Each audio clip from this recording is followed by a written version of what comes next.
Welcome to Gun News and Reviews. Today we're going to do a tabletop review of the Ruger SFAR, which stands for Small Frame Auto-Loading Rifle. And we'll get right to it out of the box. You can see that this particular rifle is available in two configurations, 16-inch barrel and a 20-inch barrel. We'll talk about some of the weight differences and so forth in a minute, but this is what you see, and at first glance it looks a heck of a lot like any typical carbine length AR that you would see in 5.56 or 2.23, but it is not. This is chambered in 7.62 by 51 or 308 Winchester. So when you think of so-called battle rifles in that category, the FNFAL, which weighs well over 8 pounds, the AR-10, which weighs 7.5 and up, depending on barrel length. Here's the Galil Ace, which a few years back we reviewed this one extensively. Pretty heavy, it's close to 9 pounds, just as shown, without any kind of optic on it. But I like the concept of the 7.62 NATO round and what it can do in terms of power. Taking a closer look at the 16-inch model, which we are showing you today, you can see that it weighs just under 7 pounds. You can also see that the 20-inch model weighs a little bit more, a little over 7 pounds. Reference a carbine length AR weighs about 6.5 pounds. So let's take a look at this bad boy. Here's what's called a boomer brake.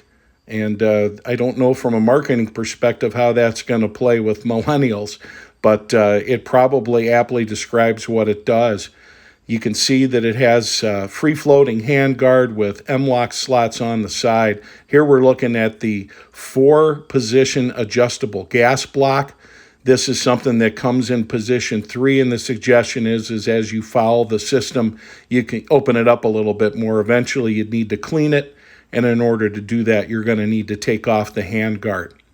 But taking a look at the various accoutrements, if you will, magazine release, selector switch, things like that, these are not ambidextrous. You could certainly add those pieces. They will work with stock AR 15 mil-spec parts. The upper and lower receiver, of course, will not. They're a little bit different, which we'll show you in a minute. But here, coming with this Magpul furniture, designed, I'm sure, to help keep that weight down a little bit, gives it a nice, sleek look. You can see the charging handle there, and the buffer spring is definitely harder to pull back than you're going to be used to with your AR-15, guys.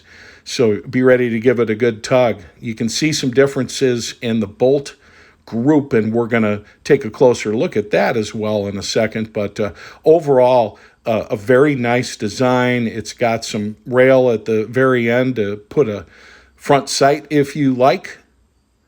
Taking a look now at this compared to an AR-15. Now this one is 11.5 inches, so it's a little bit shorter, but as you know, everything else is the same. First thing you're going to notice right off the bat is that the magazine well has got to be quite a bit bigger to accommodate a somewhat longer round with the 308. So you'll notice that one, and you'll see dimensionally comparing one to the other that, yes, it is indeed a longer magazine.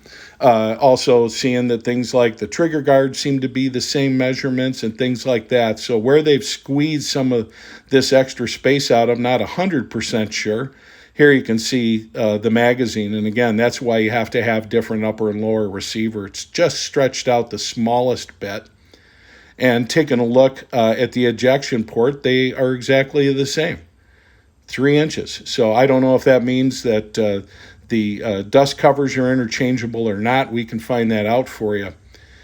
Let's take a look at the bolt carrier group, and you can see right away that these are different. On the bottom, you see the AR-15 bolt carrier group in a full auto configuration, M16 bolt, and up top is the Ruger bolt. And you'll notice that the gas key is staked by one bolt, whereas on a standard AR, there are two. And there's some other design differences internally that make these non-compatible.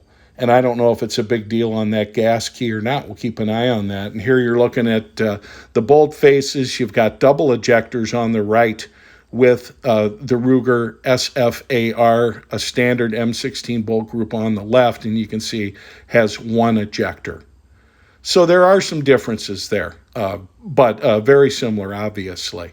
What I like about this rifle the most is it's just lightweight and easy to move. I have verified it is a 4.5-pound trigger pull, which is satisfactory for me. Obviously, if you're shooting marksman type stuff, you might want to go lighter.